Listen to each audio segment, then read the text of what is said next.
आज हम करने वाले हैं चैप्टर 6 प्रकाश संश्लेषण फोटोसिंथेसिस। तो चलते हैं प्रश्न की तरफ। प्रकाश संश्लेषण किसे कहते हैं? तो प्रकाश संश्लेषण किसे कहते हैं?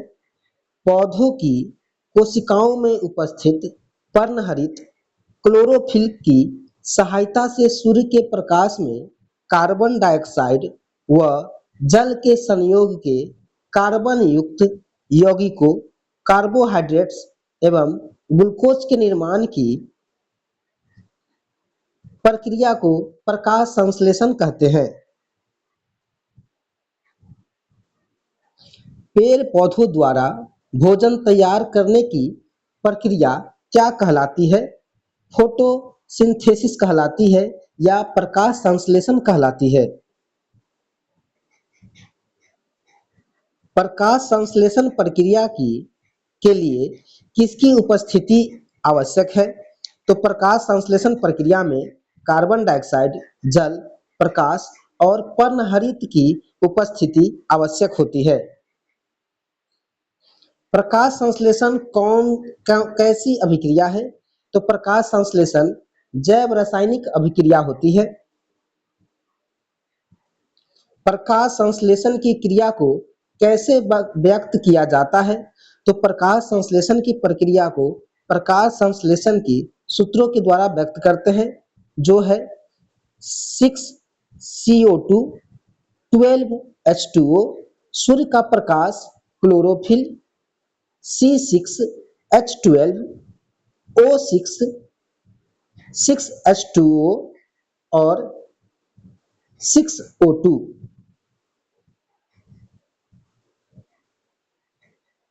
वनस्पतियों में प्रकाश संश्लेषण की प्रक्रिया कहाँ पर संपन्न होती है? तो पत्तियों में संपन्न होती है प्रकाश संश्लेषण प्रक्रिया। प्रकाश संश्लेषण कहाँ संपन्न होता है? क्लोरोप्लास्ट में होता है। प्रकाश संश्लेषण प्रक्रिया में मदद करने के लिए हरी पत्तियों में कौन सा पदार्थ मौजूद होता है? तो प्रकाश संश्लेषण प्रक्रिया में मदद करने के लिए हरी पत्तियों में क्लोरोफिल होते हैं। प्रकाश संश्लेषण के लिए किसकी उपस्थिति आवश्यक है? क्लोरोफिल की। पर्णहरित अर्थात क्लोरोफिल में कौन सा मुख्य तत्व पाया जाता है? तो क्लोरोफिल में मैग्नीशियम पाया जाता है। क्लोरोफिल के अन्य प्रमुख घटक क्या है? Carbon, hydrogen, oxygen, nitrogen. कौन सी प्रक्रिया प्रकाश संश्लेषण के दौरान नहीं होती है? तो पर्णहरित का निम्नीकरण नहीं होता है प्रकाश संश्लेषण के दौरान। प्रकाश संश्लेषण हेतु कौन सा प्रकाश सर्वाधिक क्रियाशील होता है? तो लाल प्रकाश प्रकाश संश्लेषण के समय सर्वाधिक क्रियाशील होता है, लाल प्रकाश। प्रकाश संश्लेषण में कौन से रंग का प्रकाश सर्वाधिक प्रभावकारी होता है? लाल रंग का प्रकाश सर्वाधिक प्रभावशाली होता है प्रकाश संश्लेषण में। प्रकाश संश्लेषण में कौन से रंग का प्रकाश सबसे कम प्रभावशाली होता है? तो सबसे कम होता है बैगनी रंग का प्रकाश। प्रकाश के किस रंग का पौधा द्वारा तीव्र अवशोषण होता है? तो प्रकाश के किस रंग का पौधा तीव्र अवशोषण होता है? तो नीला और लाल पौधा द्वारा, नीला और लाल पौधा द्वारा तीव्र अवशोषण होता है। प्रकाश संश्लेषण किस प्रकाश में संभव है? सौर प्रकाश एवं कृत्रिम प्रकाश, दोनों प्रकाश में प्रकाश संश्लेषण संभव है। प्रकाश संश्लेषण की क्रिया कब संपन्न होती है? दिन और रात दोनों में संपन्न होती है प्रकाश संश्लेषण की प्रक्रिया। प्रकाश संश्लेषण की प्रक्रिया कब संपन्न होती है? तो दिन अथवा रात, दिन में भी प्रकाश संश्लेषण होती है और रात में भी प्रकाश संश्लेषण हो सकती है। प्रकाश संश्लेषण क्रिया की कितनी अवस्था होती है? 2 अवस्था होती है। प्रकाशीय अभिक्रिया, अप्रकाशीय अभिक्रिया होती है। ये दोनों अवस्था प्रकाश संश्लेषण की है।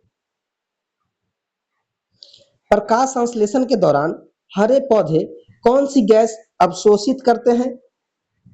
Carbon dioxide. प्रकाश संश्लेषण में हरे पौधे में कौन सी क्रिया होती है? कार्बन डाइऑक्साइड लेना और ऑक्सीजन का छोड़ना हरे पौधे में होते हैं। प्रकाश संश्लेषण हेतु कौन सी गैस आवश्यक है? Carbon dioxide. प्रकाश संश्लेषण का प्रमुख उपोत्पाद क्या है? ऑक्सीजन। प्रकाश संश्लेषण क्रिया के लिए कौन सी गैस आवश्यक नहीं है? ऑक्सीजन आवश्यक नहीं है प्रकाश संश्लेषण प्रक्रिया के लिए। ऑक्सीजन जो प्रकाश संश्लेषण से उत्पन्न होता है, कहाँ से आती है? तो यह जल से आती है। जल का प्रकाशीय अपघटन कहाँ संपन्न होता है? प्रकाश कर्म में होता है। प्रकाश संश्लेषण के दौरान कौन से उत्पाद बनते हैं? ग्लूकोज, जल और ऑक्सीजन बनते हैं प्रकाश संश्लेषण के दौरान। प्रकाश संश्लेषण के किस स्तर पर ग्लूकोज का निर्माण होता है? केल्विन चक्र। तो केल्विन चक्र के स्तर पर ग्लूकोज का निर्माण होता है प्रकाश संश्लेषण में। पेड़ों में ऊर्जा उत्पन्न करने की प्रक्रिया को किस नाम से जानते हैं? प्रकाश संश्लेषण के नाम से जानते हैं। प्रकाश संश्लेषण की प्रक्रिया में पौधे ऊर्जा का उपयोग कहाँ से करते हैं? सौर ऊर्जा से। सौर ऊर्जा का अधिकतम स्थिरीकरण या यौगिकीकरण किसके द्वारा किया जाता है? हरे पौधे द्वारा। प्रकाश संश्लेषण में ऊर्जा का रूपांतरण किस प्रकार होता है? प्रकाश ऊर्जा से रासायनिक ऊर्जा में होता है। सौर ऊर्जा एटीपी में कहाँ बदलती है? क्लोरोप्लास्ट में बदलती है। प्रकाश संश्लेषण की प्रक्रिया में कितने एटीपी अणु ग्लूकोज के प्रत्येक अणु के संश्लेषण में शामिल होते हैं? 18 अणु शामिल होते हैं। प्रकाश ऊर्जा का रासायनिक ऊर्जा में रूपांतरण किसके द्वारा होता है? प्रकाश संश्लेषण द्वारा होता है। प्रकाश संश्लेषण में विकिरण ऊर्जा रासायनिक ऊर्जा में बदलकर कहाँ पर संचित होती है? खाद्य पदार्थों में संचित होती है। प्रकाश संश्लेषण से प्राप्त ऊर्जा किसमें परिवर्तित होकर संचित हो जाती है? स्थितिज ऊर्जा में। पौधों द्वारा प्रकाश संश्लेषण में उपयोग की गई कौन सी ऊर्जा पृथ्वी पर जीवन का आधार है? तो प्रकाश संश्लेषण में उपयोग की गई सौर ऊर्जा पृथ्वी पर जीवन का आधार होती है। कौन अधिकतम कुशलता पूर्वक सौर ऊर्जा को रासायनिक ऊर्जा में परिवर्तित करता है? कुलेरा करता है। क्लोरेला तो ऊर्जा को रासायनिक ऊर्जा में कुशलता पूर्वक परिवर्तित करता है क्लोरेला या हरित शैवाल। किस पादप का पूरा शरीर ही प्रकाश संश्लेषी होता है? शैवाल और हाइड्रिला का पूरा शरीर प्रकाश संश्लेषी होता है। समुद्री वातावरण में मुख्य प्राथमिक उत्पादक कौन होते हैं? फाइटोप्लैंक्टन समुद्री वातावरण में प्राथमिक उत्पादक होता है। पृथ्वी पर अधिकांश ऑक्सीजन किसके द्वारा उत्पादित होती है? शैवालों द्वारा। C3 पौधे में O2 की मौजूदगी प्रकाश संश्लेषण की दर को कम करने को क्या कहते हैं? तो वार वर्ग प्रभाव कहते हैं। जो जीवाणु प्रकाश का उपयोग कर ऊर्जा उत्पन्न करते हैं उन्हें क्या कहते हैं? फोटो ऑटोट्रॉफ्स कहते हैं। जो जीव प्रकाश का उपयोग कर भोजन तैयार करते हैं उन्हें क्या कहते हैं? स्वपोषी कहते हैं। किस प्रक्रिया में कार्बन डाइऑक्साइड वायुमंडल में कम होती है? प्रकाश संश्लेषण क्रिया में। पराबैंगनी किरणों से उत्पादों की रक्षा कौन सा वर्णक करता है? कैरोटीनाइड्स करता है। प्रकाश संश्लेषण के C4 चक्र को सर्वप्रथम किसने खोजा गया था? तो प्रकाश संश्लेषण के C4 चक्र को सर्वप्रथम मक्का में खोजा गया था।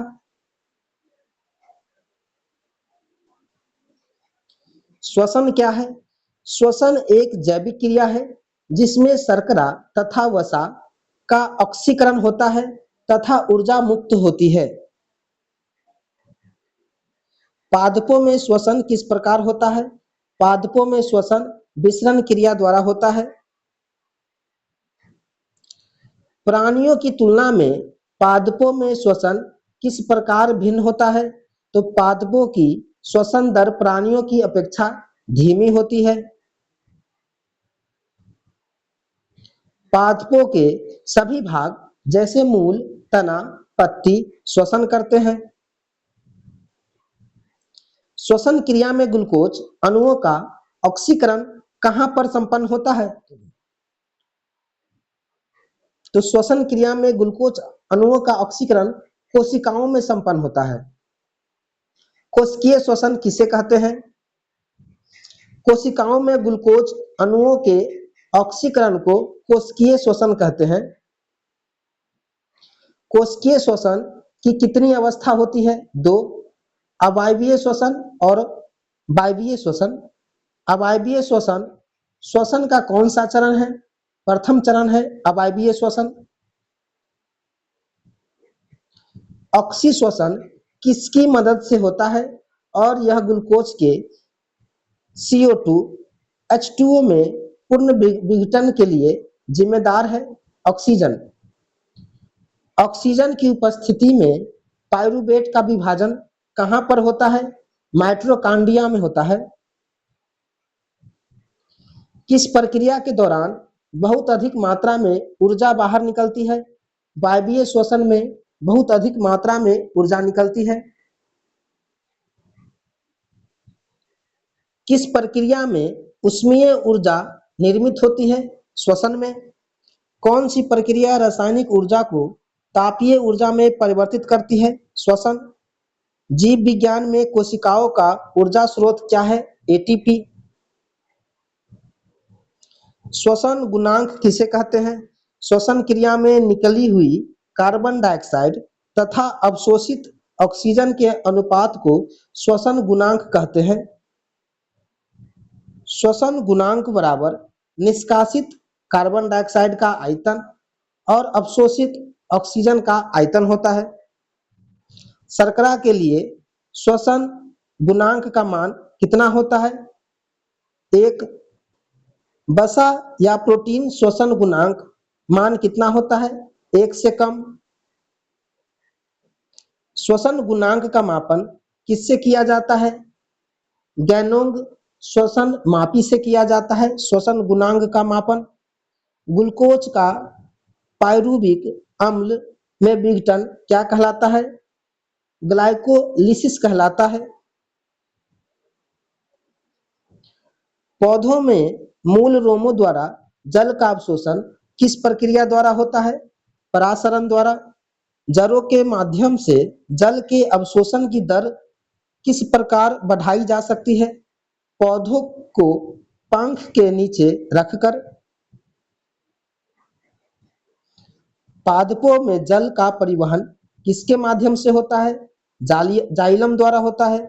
ऊंचे वृक्षों में जाइलम से होता है और पानी ऊपर क्यों चढ़ता है? तो ऊंचे वृक्षों में जाइलम से होता हुआ पानी ऊपर क्यों चढ़ता है? वाष्पो उत्सर्जन कर्षण तथा जल संसर्जन के कारण ऊंचे वृक्षों में जाइलम से होता हुआ पानी ऊपर की ओर चढ़ता है।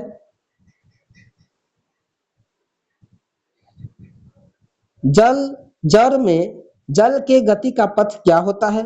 तो जड़ में जल के गति का पथ एपिडर्मिस, कार्टेक्स, एंडोडर्मिस, पेरिसाइकल और जाइलम, ये इसका पथ है। कोशिका का जल विभव विलय एवं दाब विभव दोनों से ही प्रभावित होता है। इन दोनों के बीच क्या संबंध है? तो जल विभव बराबर विलय विभव प्लस दाब विभव होता है। एकाग्रता ढाल के खिलाफ कोशिका की हलचल को क्या कहा जाता है? सक्रिय परिवहन कहा जाता है। वाष्पो उत्सर्जन किसे कहते हैं?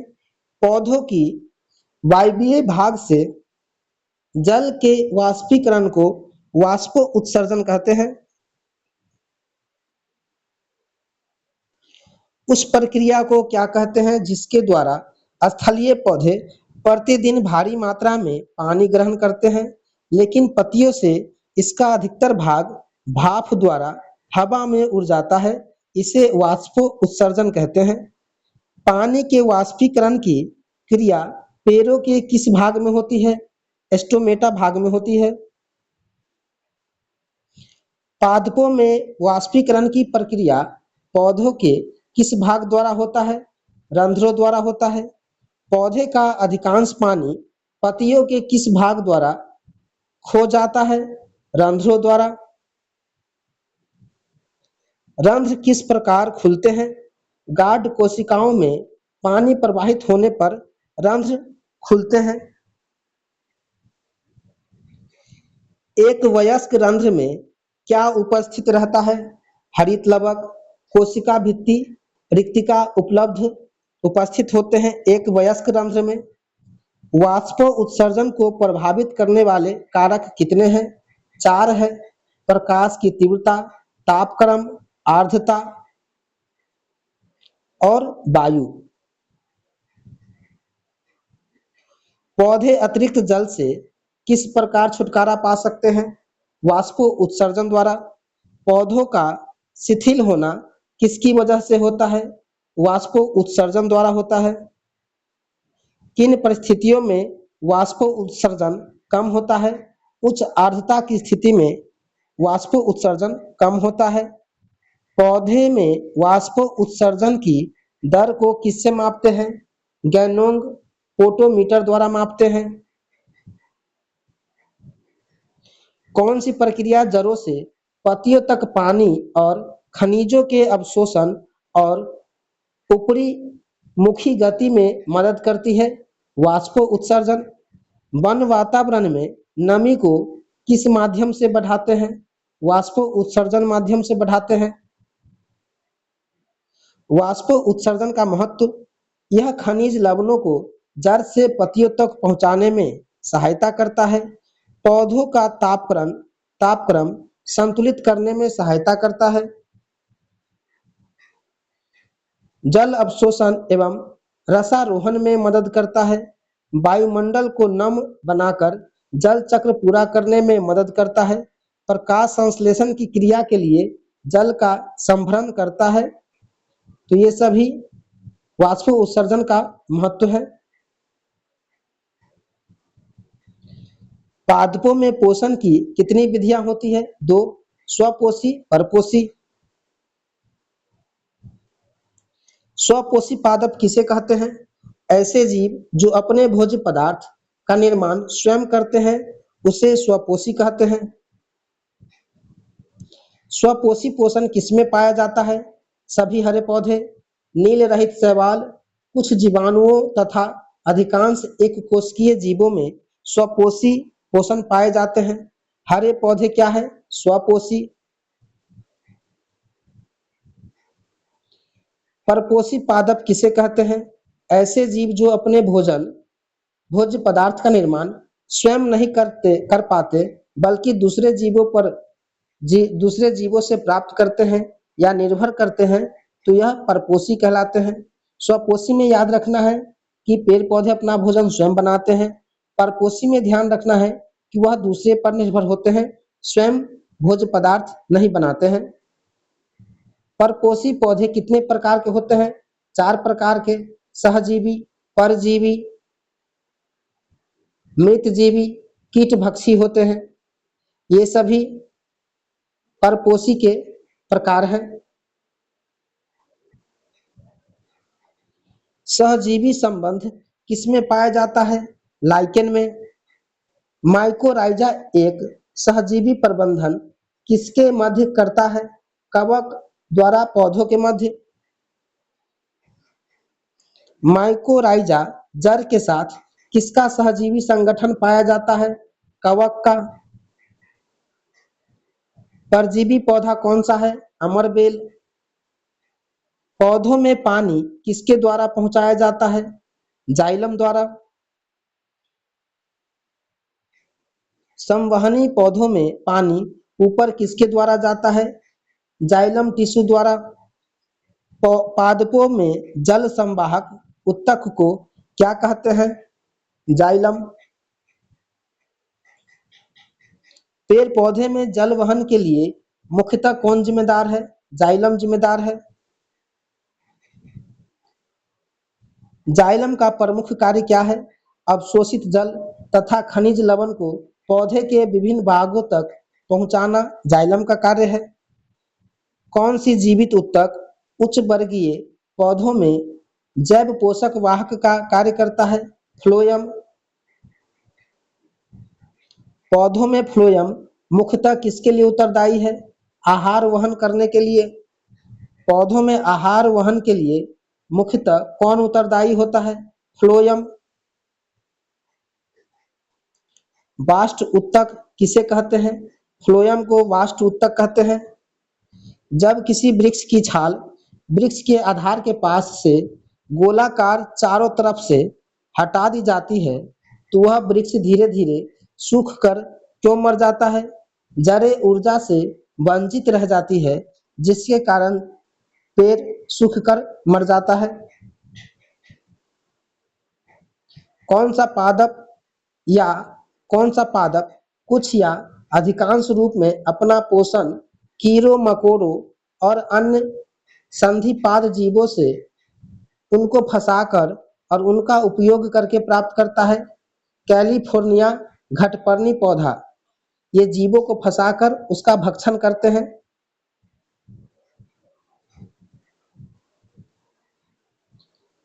पराश्रित पौधे का उदाहरण है घटपर्णी पौधा। कीटभक्षी पौधे किस पोषक तत्व की कमी वाली मृदा में उगते हैं?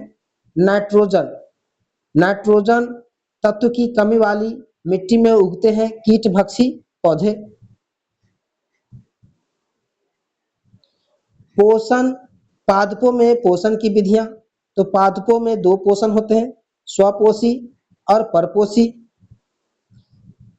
स्वपोषी में सभी हरे पौधे तथा बैंगनी लाल हरे बैक्टीरिया पाए जाते हैं। परपोषी में सहजीवी पाए जाते हैं जिसमें लाइकेन माइकोराइजा होते हैं सहजीवी के अंतर्गत। और परजीवी में पूर्ण और आंशिक परजीवी पाए जाते हैं। मृतजीवी में एगेरिकस राइजोपस पाए जाते हैं।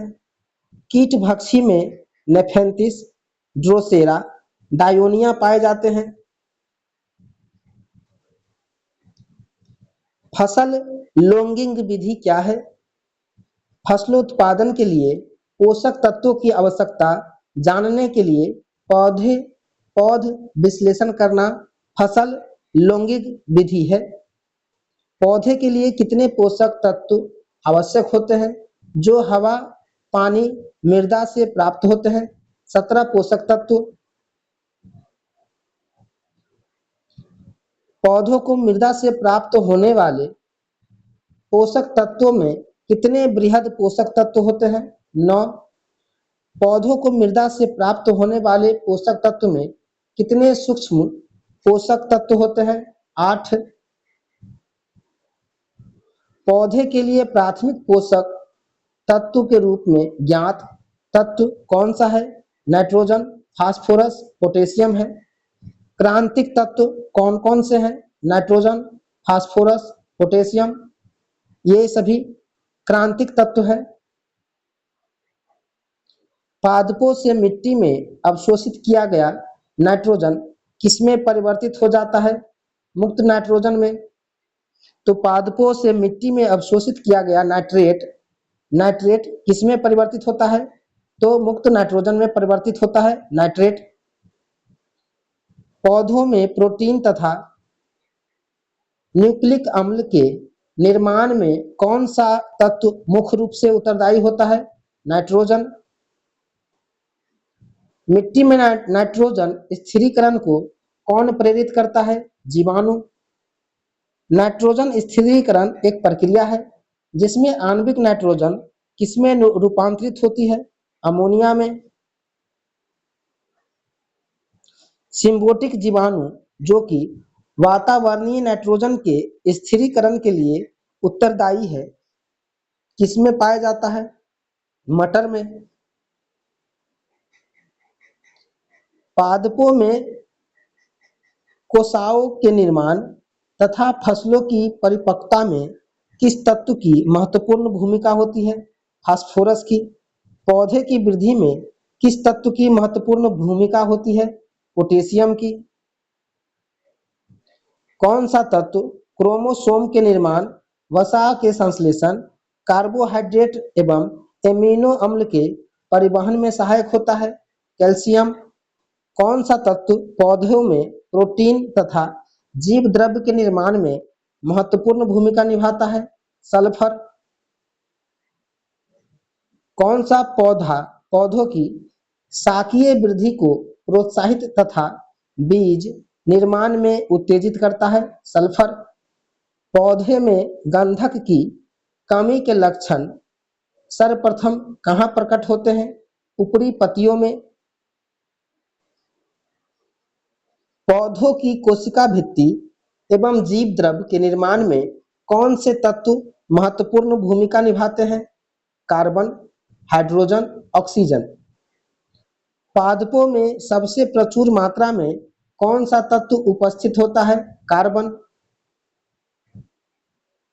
पौधों के लिए सूक्ष्म पोषक तत्व है लोहा, क्लोरीन।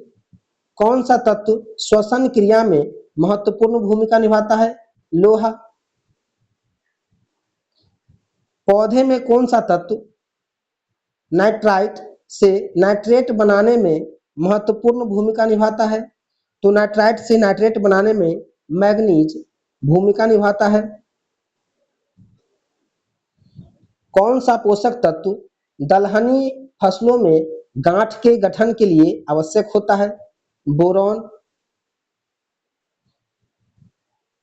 तो बोरान दलहनी फसलों में गांठ के गठन के लिए आवश्यक होता है बोरान। पौधों में वे कार्बोहाइड्रेट जिन्हें तुरंत उपयोग नहीं किया जाता है उन्हें किस रूप में संग्रहित किया जाता है? स्टार्च के रूप में।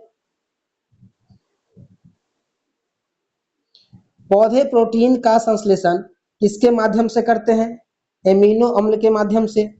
कौन सा जीव अपना भोजन अकार्बनिक पदार्थों से निर्मित करता है? रबर का पौधा।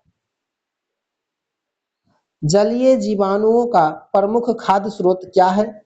पादप, प्लवक।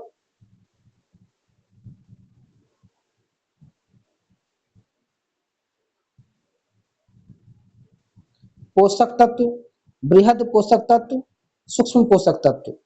तो बृहद पोषक तत्व के अंतर्गत nitrogen, phosphorus, potassium, calcium, magnesium, sulphur, ये सभी बृहद पोषक तत्व है जिसमें sulphur, carbon dioxide, hydrogen, oxygen ये सभी बृहद पोषक तत्व है। सूक्ष्म पोषक तत्व के अंतर्गत iron, manganese, boron, zinc, copper, molybdenum, chlorine, nickel पाए जाते हैं। पादपों में पोषक तत्व की कमी से होने वाले प्रमुख रोग। धान का खैरा रोग जिंक की कमी से होता है। मटर का मार्स रोग मैग्नीज की कमी से होता है। फूल गोभी का व्हिप टेल रोग मॉल्बिडेनम की कमी से होता है। नींबू का डायबेक रोग तांबा कॉपर की कमी के कारण होता है। आम का लिटिल लीफ रोग जस्ता की कमी के कारण होता है। नींबू का लिटिल लीफ रोग जस्ते की कमी के कारण होता है। मक्का का सफेदी कली रोग जस्ता जिंक की कमी से होता है। फूल गोभी में ब्राउनिंग रोग बोरोन की कमी से होता है। चुकंदर का हॉट रॉट रोग बोरोन की कमी से होता है। जल में उगने या तैरने वाले पौधे क्या कहलाते हैं? जलोदभिद कहलाते हैं। लवण में उगने वाले पौधे क्या कहलाते हैं? लवणोभिद कहलाते हैं। नमक युक्त मिट्टी में उगने वाले पौधे क्या कहलाते हैं? लवणोभिद कहलाते हैं। खारे पानी में उगने वाले पौधे को क्या कहते हैं? हेलोफाइट्स कहते हैं। कुछ पौधों से राइजोफोरा में जो अनुप क्षेत्र में उगते हैं, इसमें बहुत सी मूल भूमि से ऊपर वायु में निकलती है। ऐसी मूल को क्या कहते हैं? श्वसन मूल कहते हैं। श्वसन करने वाली जड़ें किसमें पाई जाती है? मैनग्रोव पौधे में पाई जाती है। शुष्क जलवायु में भली भांति अनुकूलित पेड़ पौधे को क्या कहते हैं? मरुदभिद कहते हैं। सूखे या शारीरिक रूप से सूखे आवास में जीने के लिए अनुकूलित पौधे को क्या कहते हैं? मरुदभिद कहते हैं। मरुस्थल में उगने वाले पौधे क्या कहलाते हैं? जीरोफाइट कहलाते हैं। मरुभूमि के अधिकतर पादप क्या होते हैं? तो मरुभूमि के अधिकतर पादप मांसल होते हैं। रेगिस्तानी पौधे की बाह्य त्वचा में किसकी एक मोटी परत पाई जाती है? क्यूटीन की मोटी परत पाई जाती है। किस पौधे में तने की कक्षीय कलियां काष्ठीय, सीधे तथा नुकीले कांटों में रूपांतरित हो जाती है? बोगेनविलिया की पौधे में तने की कक्षीय कलियां काष्ठीय, सीधे और नुकीले कांटों में रूपांतरित होती है। ये पौधे का नाम है बोगेनविलिया की पौधे। मरुस्थलीय पौधे की जड़ें लंबी क्यों होती है? क्योंकि पानी की तलाश में जड़ें लंबी होती है। ऐसे पादप जिनमें फ्रिएटोफाइट्स मिलते हैं कहाँ पर पाए जाते हैं? मरुस्थल में पाए जाते हैं। यह लंबी मूसला जड़ें 20 से 30 मीटर तक होती हैं। मरुदभिद या मरुस्थलीय पादपों के अंतर्गत कौन कौन से पौधे आते हैं? मदार, कैक्टस, एलोवेरा और ब्रायोफिलम। ये सभी पौधे मरुस्थलीय पादपों के अंतर्गत आते हैं। एपीफाइट्स वे पौधे हैं जो अन्य पौधे पर निर्भर करते हैं यांत्रिक अवलंबन के लिए। किसमें हॉस्टोरियो या चूसने वाली जड़ें पाई जाती हैं? तो हॉस्टोरियो या चूसने वाली जड़ें पाई जाती हैं अमरबेल में। चट्टान पर उगने वाले पादप क्या कहलाते हैं? शैलोभिद कहलाते हैं। प्रकाशानुवर्तन किसे कहते हैं? पौधों का प्रकाश की दिशा में बढ़ना प्रकाशानुवर्तन कहलाता है। पौधे के किस अंग की वृद्धि या गति जब किसी विशिष्ट उद्दीपक की ओर होता है तो इस प्रक्रिया को क्या कहते हैं? धनात्मक अनुवर्तन कहते हैं। जब पौधे किसी भाग की वृद्धि या गति प्रकाश की अनुपस्थिति में होता है तो इस प्रक्रिया को क्या कहते हैं? ऋणात्मक प्रकाशानुवर्तन कहते हैं। पादप हार्मोन किसे कहते हैं? तो पादप हार्मोन पौधे की जैविक क्रियाओं के बीच समन्वय स्थापित करने वाले रासायनिक पदार्थों को पादप हार्मोन या फाइटोहार्मोन कहते हैं। जेली रुदन का क्या कारण है?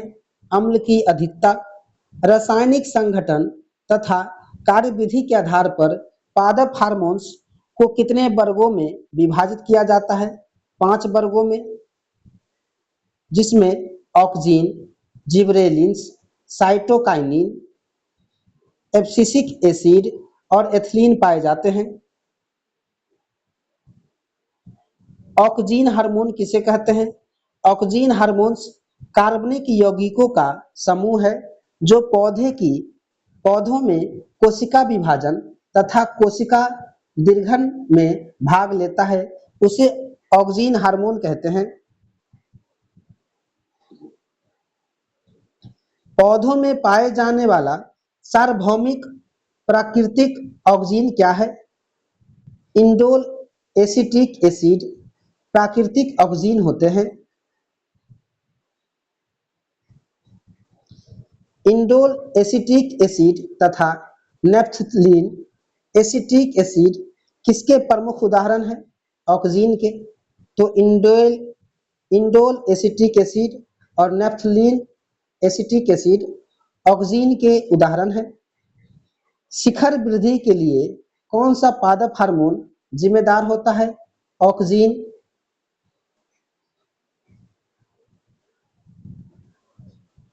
कोशिका दीर्घन द्वारा स्तंभ या तने की वृद्धि में कौन सहायक होता है?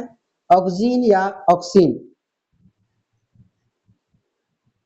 पौधों में स्रावित होने वाले किस हार्मोन्स के कारण उसका तना सूरज की रोशनी की ओर झुका होता है? ऑक्सीन के कारण।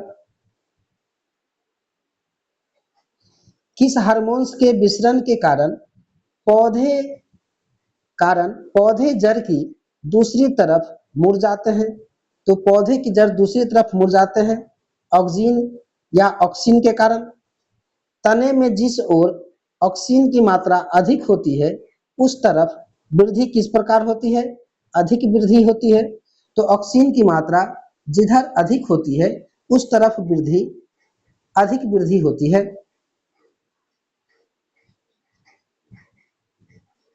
जड़ में ऑक्सीन की मात्रा अधिक होने पर क्या प्रभाव पड़ता है? तो जड़ में ऑक्सीन की मात्रा अधिक होने पर वृद्धि कम होती है।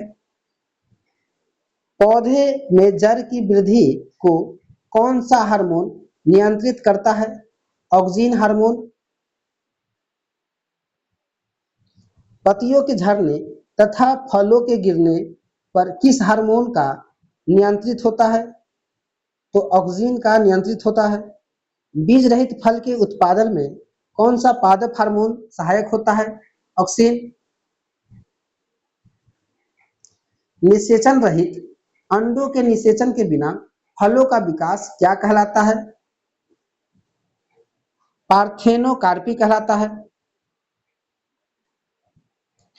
किस पादप हार्मोन के प्रयोग द्वारा संतरा, नींबू, अंगूर, केला और टमाटर के फलों में बिना परागन तथा निषेचन के बीज रहित फलों का विकास किया जाता है? ऑक्सीन के कारण। टमाटर के बीज रहित फल का उत्पादन किस प्रकार संभव है? पुष्पों पर हार्मोन ऑक्सीन छिड़कने से। गेहूं और मक्का के खेतों में कौन सा पादप हार्मोन खरपतवार नाशक का कार्य करता है? तो ऑक्सीन हार्मोन्स गेहूं और मक्का के खेतों में खरपतवार नाशक का कार्य करता है।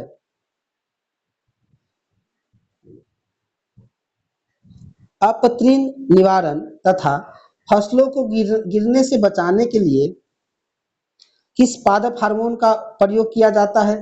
ऑक्सीन का। जिबरेलिन्स क्या है? जिबरेलिन्स एक पादप हार्मोन है। यह एक जटिल कार्बिक जिबरेलिन्स एक पादप हार्मोन है। यह एक कार्बनिक यौगिक है जिसका मुख्य घटक जिबरेलिक एसिड है। कौन सा पादप हार्मोन कौन सा पादप हार्मोन्स बीजों की सुषुप्तावस्था को भंग करके उन्हें अंकुरित होने के लिए प्रेरित करता है?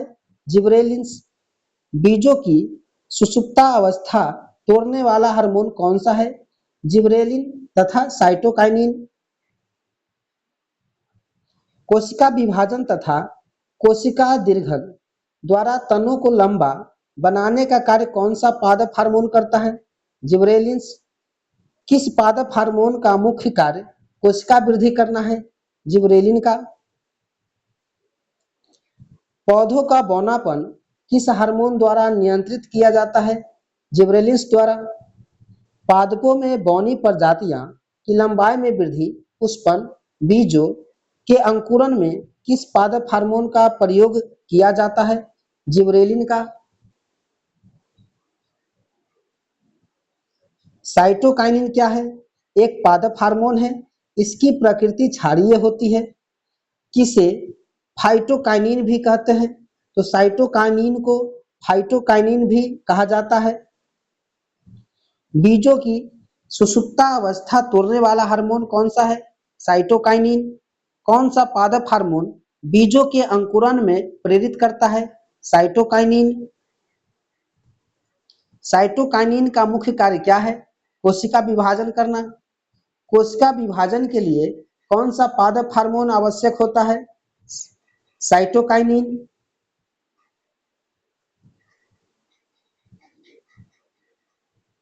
साइटोकाइनिन का संश्लेषण कहां पर होता है?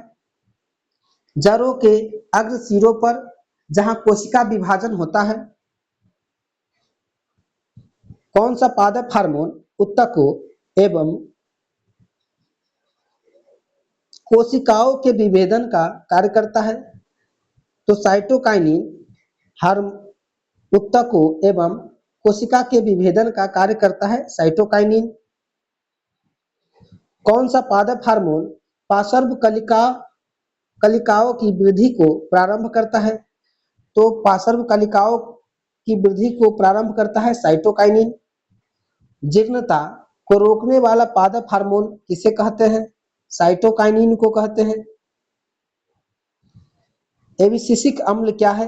यह एक वृद्धिरोधी पादप हार्मोन है।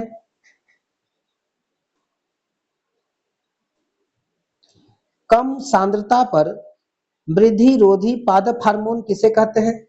एब्सिसिक अम्ल तथा एथिलीन को कहते हैं। कौन सा पादप हार्मोन कोशिका विभाजन, पुष्पन, बीजों के अंकुरण को अवरुद्ध करता है? एब्सिसिक अम्ल। कौन सा पादप हार्मोन पौधों की वृद्धि को रोकता है? एब्सिसिक अम्ल।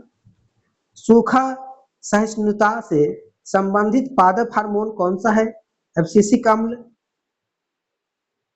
कौन सा पादप हार्मोन वाष्प उत्सर्जन की प्रक्रिया का नियंत्रण रंध्रों को बंद करके करता है? एब्सिसिक अम्ल।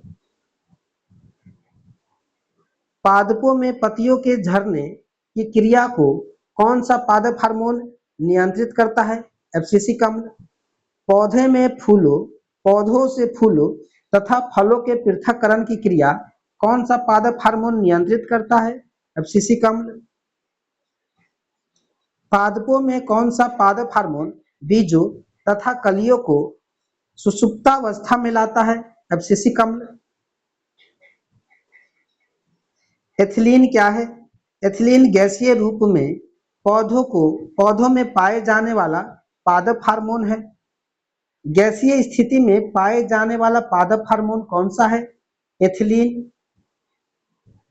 किस पादप हार्मोन का निर्माण पौधों के प्रत्येक भाग में होता है? एथिलीन का। किस पादप हार्मोन द्वारा पौधों की अनुप्रस्थ लंबाई में तो वृद्धि होती है, किंतु अनुदैर्घ्य लंबाई में वृद्धि का विरोध करता है? एथिलीन।